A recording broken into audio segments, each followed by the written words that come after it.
কাকু না না, ছেলেকে দিতে হবে না, ছেলেকে ফোন দিতে হবে না, আমার আপনার সঙ্গেই কথা আছে। শুনুন, ওই ছেলেকে ফোন দিয়ে লাভ নেই, ছেলে তো আমাদের বাঁচা মরা সমান করে দিয়েছে ছোটবেলা থেকে। কি হয়েছে মানে কি, ছোটবেলা থেকে যে কোনো ক্লাসে আপনার ছেলে ফার্স্ট হয়ে যাচ্ছে। ও কি দুনিয়াতে ফার্স্ট হতে এসছে? প্রত্যেকটা সাবজেক্টে 100-100, আবার প্রচুর নাটকও আছে। 98 পেয়ে গেলে কাঁদছে আপনার ছেলে, আমার বাবার সামনে কাঁদছে, যেন আমার বাবা 2 নম্বর নিয়ে নিয়েছে ওর। ওকে বলে দেবেন ওর 2 নম্বর আমার কাছে আছে, কিন্তু আমার 98 নম্বর কোথায় গেল? আর একটা কথা আপনাকে বলে দিই, পরীক্ষা হয়ে গেছে, কিছুদিন পর রেজাল্ট, ঠিক আছে? আমি রেজাল্ট আগে থেকে বলে দিচ্ছি, আপনার ছেলে 100% ভালো রেজাল্ট করবে। আমি মন থেকে চাই আপনার ছেলে বাজে রেজাল্ট করুক, কিন্তু ভালো রেজাল্ট করে দেবে, ওর স্বভাব খারাপ করে দেবে। আর আমার রেজাল্ট খুবই জঘন্য হবে, আমি আগে থেকে বলে দিচ্ছি, আমি 100% আশাবাদী এটাতে, আমার রেজাল্ট খারাপ হবেই।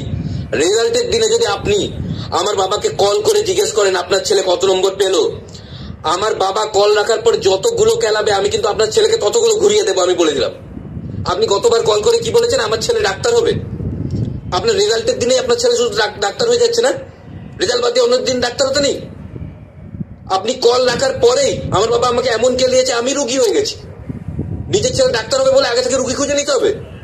আর আপনি কি বলেছিলেন আমার বাবাকে? আপনি কি বলেছিলেন যে আপনার ছেলে 65 পেয়েছে, বাহ খুব ভালো নম্বর পেয়েছে।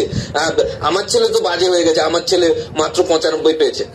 এই 65 বেশি না 95 বেশি কাকু?